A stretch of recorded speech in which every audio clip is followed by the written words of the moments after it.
ये तस्वीरें आपको दिखाई जा रही हैं कैमला गांव से और कैमला में मास्टर रघुवीर सिंह के समर्थन में भारी भीड़ आप देख सकते हैं। आप सभी का स्वागत है। मैं हूं आपके साथ विजेंद्र फोर्ट। साथियों, जैसा कि आप सभी जानते हैं कि प्रदेश भर के अंदर दूसरे चरण के तहत होने वाले पंचायती राज चुनाव की जो तैयारियां हैं वो अपने अंतिम चरण में जो है वो पहुंच चुकी हैं। यहां पर आपको बता दें कि जिला परिषद और ब्लॉक समिति के लिए जो मतदान होना था वो कल यानी कि 9 तारीख को जो है वो पूरा हो चुका है, और सरपंच और मेंबर के लिए जो मतदान होना है यानी कि चुनाव होना है वो आने वाली 12 तारीख को जो है होना है। ऐसे में उम्मीदवारों के पास प्रचार के लिए जो है वो आज का आखिरी दिन है। 5 बजे जो है वो चुनाव प्रचार जो है वो थम जाएगा। तो ऐसे में बिफोर न्यूज की टीम जो है गांव-गांव जाकर के सरपंच उम्मीदवारों ने गांव के लिए क्या योजनाएं बनाई है, क्या नीतियां बनाई है, उन सब को आपके सामने लेकर के आने का काम जो है वो कर रहा है। इसी कड़ी में बिफोर न्यूज की टीम जो है आज पहुंची है गरोंडा उपमंडल के गांव कैमला में। कैमला से सरपंच पद के उम्मीदवार हमारे साथ मौजूद हैं मास्टर रघुवीर सिंह जी। इन्हीं से जानने की कोशिश करेंगे कि क्या कुछ प्रमुख मुद्दे और क्या कुछ रणनीति उन्होंने चुनाव को लेकर के बनाई है। तो सीधे चलते हैं मास्टर जी के पास, इन्हीं से जानते हैं। मास्टर जी नमस्कार, स्वागत आपका। नमस्कार जी, आपका बहुत बहुत धन्यवाद जी। मास्टर जी, आज जो है चुनाव प्रचार थम जाएगा, तो ऐसे में मैं चाहूँगा कि आप लोग जो है गाँव वालों को बताइए क्या आपका चुनाव चिन्ह है। मेरा जो चुनाव चिन्ह है वो अनाज बरसाता हुआ किसान है जी। और ये मेरा बड़ा भाग्य है कि मुझे ऐसा निशान मिला, क्योंकि मैं खुद भी किसान पुत्र हूँ जी। और बड़ा अच्छा निशान मुझे मिला है जी। तो ये निशान है मेरा जी। तो मास्टर रघुवीर सिंह जो कैमला से सरपंच पद के उम्मीदवार है, उनका जो चुनाव चिन्ह है वो अनाज बरसाता जो है वो किसान है, और उनको इस बात के लिए गर्व है कि वो खुद एक किसान पुत्र है। ऐसे में अनाज बरसाता किसान उनके लिए कहीं ना कहीं गर्व का जो है वो विषय है। आप शुरू में जो है एक चाणक्य की भूमिका में रहे हैं, राष्ट्र निर्माण में आपकी एक विशेष भूमिका रही है, बच्चों को आपने पढ़ाया है, भाग्य विधाता हैं आप। तो ऐसे में अचानक राजनीति में इसके पीछे क्या कुछ उद्देश्य आपका है? देखिए, ये आपका प्रश्न बहुत अच्छा प्रश्न किया आपने जी। 30 साल तक मैंने राष्ट्र निर्माण में अपना योगदान दिया, क्योंकि मैं 30 साल एक शिक्षक के रूप में जी मैंने कार्य किया। आप मैदान में हैं और आप लोगों से वोटों की अपील के लिए लोगों के बीच जा रहे हैं। कैसा रिस्पॉन्स लोगों का, कैसा प्यार आपको मिल रहा है? बहुत अच्छा रिस्पांस लोगों की तरफ से मिल रहा है जी। क्योंकि एक तो मैं थोड़ा क्या विधायक जी के साथ हूँ। विधायक जी के साथ मिलकर हमने 20-25 साल से हमने इकट्ठा काम किया है जी। और मैं एक कलाकार भी रहा हूँ जी। गांव में। 20-22 साल में रामलीला का कलाकार रहा हूँ जी। और मैं वैसे भी गांव में बहुत पॉपुलर हूँ, जी। क्योंकि एक कलाकार जो है वो पॉपुलरिटी तो हासिल कर ही लेता है। जी। जी। जी। तो इसका भी मुझे काफ़ी लाभ मिल रहा है। जी। तो कहीं ना कहीं आप लोगों ने सुना कि मास्टर जी की जो एक अपने पुराने समय के साथ जो रामलीला के अंदर जो भूमिका जो निभाई थी, उसका भी बड़ा लाभ जो है यहाँ पर जो है मिलता मास्टर जी को दिखाई दे रहा है। मास्टर जी, आपके साथ साथ मैदान में दूसरे उम्मीदवार भी होंगे, ऐसे में आपका मुख्य मुकाबला जो है वो किसके साथ रहने वाला है? मुख्य मुकाबला किसी के साथ नहीं है मेरा, एक तरफा मुकाबला है। राम राम मन बना चुका है। गाँव राम बिल्कुल मन बना चुका है। आज मैंने जो है काफ़ी लंबा जुलूस, आप समय पर नहीं पहुंचे जी, तो वो जुलूस आपको दिखाते हैं जी। उसमें ऐसा तो नहीं कि परिवार के लोग हो, गांव में से कोई ना हो? नहीं, इसमें सारी 36 बिरादरी के लोग थे और मैं समझता हूँ जितना लंबा जुलूस आज था बड़ी जो जनसभाएं हैं उनमें भी नहीं होता, इसलिए। यानी कि आपको आशीर्वाद देने के लिए पूरा गांव जो था आज आपके समर्थन में खड़ा है। हाँ, पूरी की पूरी 36 बिरादरी का समर्थन मुझे हासिल है, इसमें कोई दो राय नहीं। जी। ऐसा आपने क्या किया है, कुछ ऐसा मतलब सरपंच बनने से पहले तो लोग वादे करते ही हैं, लेकिन कुछ तो आपने किया होगा जो इतना प्यार आशीर्वाद आपको मिल रहा है? देखिए, मैंने अभी जब मैं रिटायर हुआ जी। तो 7-8 साल से जो भी जिसकी समस्याएं थी, जी जो भी कार्य थे, जी वो मैंने जितनी भी मुझसे कोशिश हो सकी जी। तो मैंने उन कार्यों को निपटाया है जी। और विधायक जी से मिलकर के काम करवाए हैं। जिस कारण जो है लोगों का खुला समर्थन आपके साथ है। जी जी हाँ, जी तो हाँ। क्या कुछ प्रमुख मुद्दे लेकर के आप लोगों के बीच जो है जा रहे हैं? बिल्कुल सही पूछा आपने। जी मुद्दा तो सदा विकास का रहेगा। जी हमारे गांव में एक तो बड़ी निकासी की बड़ी समस्या है जी और यहाँ तक बात ये 3 जोड़ है हमारे गांव जी। में और मुख्यमंत्री जी पीछे आए भी थे जी और उन्होंने घोषणा भी की थी कि ये जो तीनों जो जोड़ हैं जी उनका सौंदर्यीकरण किया जाएगा। जी तो उस बारे में जो है मुझे मौका मिलता है तो मैं विधायक जी से मिल करके और मेरी प्राथमिकता रहेगी कि इन तीनों जोड़ों की जो समस्या है वो दूर की जाए। एक समस्या और है हॉस्पिटल की। जी जो हमारे गांव का हॉस्पिटल है वो नीचे जा चुका है। जी। तो फिर ऐसे में आपने क्या योजना बना रखी है? हाँ, मैंने योजना बना रखी है कि उस अस्पताल को उसका नवीनीकरण करेंगे और जो स्वच्छता अभियान को जोर शोर से चलाया जाएगा जी और जितने जो कर्मचारी हैं, जी जो सफाई कर्मचारी हैं, जी उनकी तादाद बढ़ाई जाएगी। इससे एक तो फायदा होगा ही, गांव की सफाई जल्दी हो जाएगी जी। और कुछ लोगों को रोजगार भी मिल जाएगा सफाई कर्मचारियों को। जी। तो ऐसा मेरा तो बहुत अच्छी बात जी जो है मास्टर जी के द्वारा वो रखी गई है कि सबसे पहली प्राथमिकता जो रहेगी उनकी, जैसा कि भारत सरकार का भी एक अभियान है स्वच्छ भारत अभियान, उसी के अनुरूप जो है गांव की सफाई करना उनकी प्राथमिकता रहेगी और सफाई कर्मचारियों की जो संख्या है वो बढ़ाई जाएगी, जिससे जो मौजूदा सफाई कर्मचारी है उन पे वर्कलोड जो है, काम का दबाव जो है वो भी कम होगा और गांव में सफाई व्यवस्था सुचारू ढंग से जो है वो आने वाले दिनों में देखी जा सकती है। तो और क्या कुछ प्रमुख मुद्दे रहेंगे, क्या कुछ योजना आपने बना रखी है? विशेषकर आपसे मैं बात करूंगा शिक्षा की, क्योंकि आप लंबे समय से शिक्षा क्षेत्र से जुड़े रहे हैं, एक लंबा अनुभव आपके पास है, एक लंबा विजन आपके पास है। तो ऐसे में आपकी क्या योजना है शिक्षा के संबंध में? शिक्षा के संबंध में एक तो मेरी जो योजना है वो सबसे पहले मैं यहाँ लाइब्रेरी बनाऊंगा जी, क्योंकि लाइब्रेरी में जो पुस्तकें रखी जाएंगी जी। और बच्चों को जो है वो इसके लिए घरोंडा नहीं जाना पड़ेगा। जी। और क्योंकि आज आप समझते हैं, देखते हैं कि भाई आज कंपटीशन का दौर है जी। और कंपटीशन में बच्चों को पढ़ाई की व्यवस्था लाइब्रेरी के साथ की जाएगी। जी। और जहाँ तक दूसरी बात है बच्चों को जो फिजिकल है, जी। फिजिकल के लिए हमारे गांव में वैसे व्यायामशाला बनी हुई है लेकिन अभी वो आधी अधूरी है जी, उसको पूरा कराया जाएगा।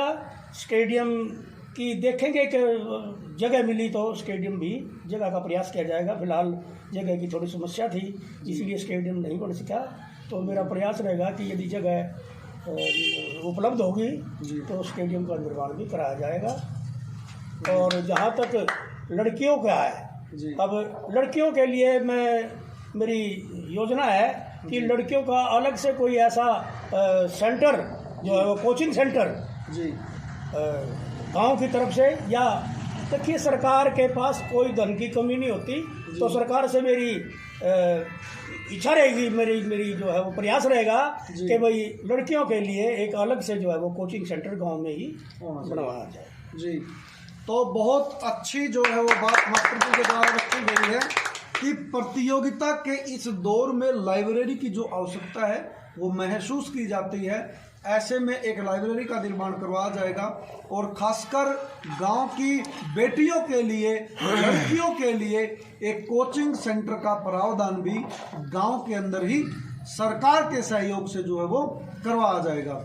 और क्या कुछ करने की आपकी योजना है, प्लानिंग है? क्या घोषणा जो आज गांव वालों को इस चैनल के माध्यम से करना चाहोगे? बस इस चैनल के माध्यम से घोषणा तो मैंने कर दी, बस इस चैनल के माध्यम से एक अपील जरूर हाथ जोड़कर करूँगा कि आने वाली 12 तारीख को यानी परसों जी मुझे भारी मतों से विजयी बनाए। जी। बाकी रही कई जो कसर है वो सारी की सारी मैं दूर करूँगा।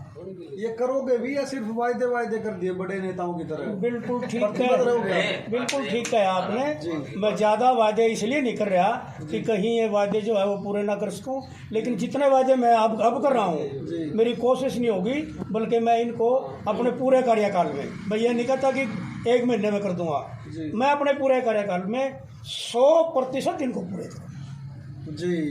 तो डॉक्टर रघुवीर जी के द्वारा एक बात जो है वो साफ तौर पर रखी गई है कि मैं सिर्फ वायदे वो कर रहा हूं जिनको पूरा कर सकता हूं, और ना सिर्फ मैं इस बात का आश्वासन देना चाहता कि बनते ही मैं 1 महीने के अंदर या 1 माह के अंदर उनको पूरा करूंगा, बल्कि ये वादा मैं जरूर करता हूं कि अपने कार्यकाल के दौरान जितने वादे मैं कर रहा हूं उनको पूरा करने के लिए मैं प्रतिबद्ध रहूंगा। मास्टर जी, गांव के अंदर एक समस्या देखी गई है कि लोग छोटी छोटी बातों को लेकर के थाने तक पहुंच जाते हैं, जिससे गांव के लोगों के पैसे का भी, समय का भी और समाज के अंदर तनाव जो है वो भी खराब होता है। इसके पीछे आपने कोई योजना बनाई है कि जिससे गांव का सामाजिक भाईचारा जो है चीज बना रहे? अच्छा है ये बात, ये आमतौर पर हर एक गाँव में समस्या है ये। जी। मेरा प्रयास रहेगा कि जो असल में तो हम इतना भाईचारा कायम करेंगे जी कि विवाद का सवाल ही पैदा नहीं होगा। फिर भी बड़ा गांव है, कोई ना कोई यदि विवाद होगा तो मेरी कोशिश रहेगी कि भाईचारा के आधार पर यही जो है उसका फैसला करेंगे, और कोई भी जो है वो थाने तक नहीं जाने देंगे किसी को। जी। बहुत अच्छी बात जो है निकल करके आई है कि थाने तक जो है किसी भी मामले को जो है वो नहीं जाने दिया जाएगा, बल्कि गांव में भाईचारा कायम करते हुए यहीं पर लोगों के बीच बैठ करके लोगों के मन मुटाव को दूर करके झगड़े का निपटारा जो है यहीं पर किया जाएगा। जी। तो मास्टर जी, एक और देहात के अंदर समस्या है कि जैसे सर्दियों का मौसम शुरू हो चुका है, आने वाले दिनों में धुंध जो है वो पड़नी शुरू हो जाएगी, तो गांव के अंदर पशुओं की चोरी बहुत होती है, उसके लिए कोई योजना आपने बनाई है क्या? देखिए, उसके लिए ये योजना है कि सारे गांव में जो है मेरी योजना है कि मैं CCTV जो कैमरे हैं जी वो लगवाने का जो है मेरा प्रस्ताव है जी। और ये मेरे ख्याल में चोरी रोकने में बड़ा कारगर कदम साबित होगा। जी।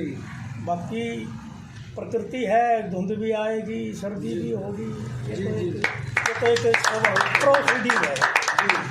तो बहुत अच्छी जो बात है वो ये है कि जैसे जैसे समय बदल रहा है उसके साथ साथ तकनीकें भी जो हैं वो बढ़ रही हैं। तो मास्टर जी ये साफ तौर पर ये बताया है कि जैसे ही गांव यदि आशीर्वाद देता है तो गांव के अंदर पूरे के पूरे गांव, गली गली, चौक चौराहे को CCTV कैमरे से जो है वो लैस किया जाएगा। महिलाओं के लिए क्या कुछ, क्योंकि महिलाएं समाज का एक मुख्य हिस्सा है, सरकार के द्वारा भी बराबरी का दर्जा देते हुए इसी पंचायत चुनाव में 50% आरक्षण का प्रावधान जो है वो किया है। ऐसे में महिलाओं के लिए, गांव की बहन बेटियों के लिए क्या घोषणा जो है आज करना चाहोगे? महिलाओं के लिए एक विशेष तौर पे कार्य किया जाएगा। जैसे यहाँ महिला समूह हैं जी, उनको रोजगार जो है घर पर ही मिले जी, ऐसी सरकार की कई योजनाएं हैं जी, तो उन योजनाओं के अनुसार महिलाओं को रोजगार दिया जाएगा ताकि वो अपने आप जो है वो स्वावलंबी हो सकें। ऐसा मेरा प्रयास है जी। तो महिलाओं को स्वावलंबी बनाने के लिए किसी भी प्रकार की यदि ज़रूरत पड़ी तो मास्टर जी उसमें भी पीछे नहीं हटेंगे। गांव में अक्सर ये दिक्कत आती है कि लोग जो हैं लड़कों की पढ़ाई पर जो है पैसा वो ज़्यादा खर्च करते हैं, लड़कियों पर कम। उसके पीछे कहीं ना कहीं कारण ये भी माना जाता है कि लड़कियां जो है गांव से दूर दराज किसी शहर में पढ़ने के लिए जाती हैं, परिवहन की व्यवस्था ना हो पाने के कारण लड़कियां या लड़कियों के परिवार वाले लड़की के मामले में असुरक्षित जो है वो महसूस करते हैं। उनकी सुरक्षा के लिए या कोई परिवहन आदि की कोई व्यवस्था करना चाहेंगे? देखिए, जहाँ तक परिवहन की बात है, जी। यहाँ तो कम से कम 20-25 साल से परिवहन की जो है वो बस रोजाना आती है। यहाँ इस गांव में ऐसी कोई समस्या नहीं है जी। बाकी रही बात, आपने पूछा कि भाई लड़कियों को भेजने में थोड़ा सा संकोच करते हैं। देखिए, ये बात जो है वो कोई 10-15-20 साल पहले की बात थी, अब कोई ऐसी बात नहीं है। आपके गांव में ऐसा नहीं है? ऐसा नहीं है, बल्कि लड़कियां जो है वो लड़कों को पछाड़ रही है पढ़ाई में, जी। हर कंपटीशन में। अब मेरे गांव से कम 3-4 तो लड़कियां पुलिस में भर्ती हुई हैं जी। ये जो पीछे जो क्लर्क लगे थे उनमें लगी हैं जी। तो ऐसा अब कोई ऐसी धारणा नहीं रही है कि लड़की बाहर जाएगी तो आफत आ जाएगी, कोई ऐसी बात है। जो अभिभावक हैं वो बड़े जागरूक हो चुके हैं और अपनी बच्चियों को खूब पढ़ाते हैं, लड़कियों को खूब पढ़ाते हैं, और यहाँ आने जाने का कोई भी तो गांव कैमला जो है वो उस धारणा से जो है वो निकल चुका है कि बेटियों की परवरिश पर या शिक्षा पर जो है ध्यान कम दे। अब कैमला के अंदर ऐसी धारणा जो है वो नहीं है। यदि गांव आपको मौका दे देता है मास्टर जी, ऐसे में सबसे पहली प्राथमिकता आपकी क्या रहेगी? सबसे पहली सौगात गांव वालों को क्या दोगे? सबसे पहली सौगात मेरी यही रहेगी, मैंने पहले भी आपको बताया कि जो तीनों जोड़ है जी। उनको मैं बड़ी गंभीरता से लेकर के इनकी सफाई करवाऊंगा, और यहाँ जो भी योजनाएं, जो भी पिछली जो पंचायत ने जो रेजुलेशन भेजे हैं भाई इनमें क्या क्या होना चाहिए जी। वो सारी करूँगा। हाँ, सबसे पहले मेरी प्राथमिकता ये रहेगी जी। तो आप देख सकते हैं कि मास्टर जी के साथ चर्चा के दौरान जो मास्टर जी की जो सोच है वो कहीं ना कहीं सफाई के इर्द गिर्द जो है वो घूमती हुई दिखाई दे रही है, क्योंकि गांव कैमला जो है अक्सर अपनी सफाई और निकासी को लेकर के चर्चाओं में बना रहता है, जिसके कारण जो है गांव में बीमारियों का जो अंबार है वो लगा हुआ है, और इससे निपटने के लिए सबसे पहली प्राथमिकता जो है मास्टर जी साफ सफाई पर रखेंगे। अंत में मास्टर जी सभी लोगों से क्या अपील जो है करना चाहूँगा? बस मेरी यही अपील है जी कि भाई 12 तारीख को मैं जो अनाज बरसाता हुआ किसान का मेरा निशान है जी। और ये जो मशीन की जो 7वें नंबर पर निशान है ये जी। तो 7वें नंबर का बटन दबाइए और मुझे विजयी बनाइए, मैं आपका सदा आभारी रहूँगा। जी। तो बहुत बड़ी बात जो है वो बताई है। अपील के दौरान बताया है कि मेरा जो चुनाव चिन्ह है वो 7वें नंबर पर अनाज बरसाता किसान है।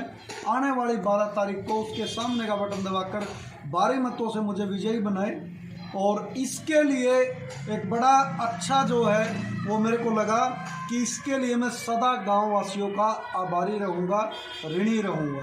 तो साथियों, आगे के लिए बने रहे बिफोर न्यूज़ के साथ। मुझे दीजिए इजाज़त। नमस्कार, जय हिंद, जय भारत।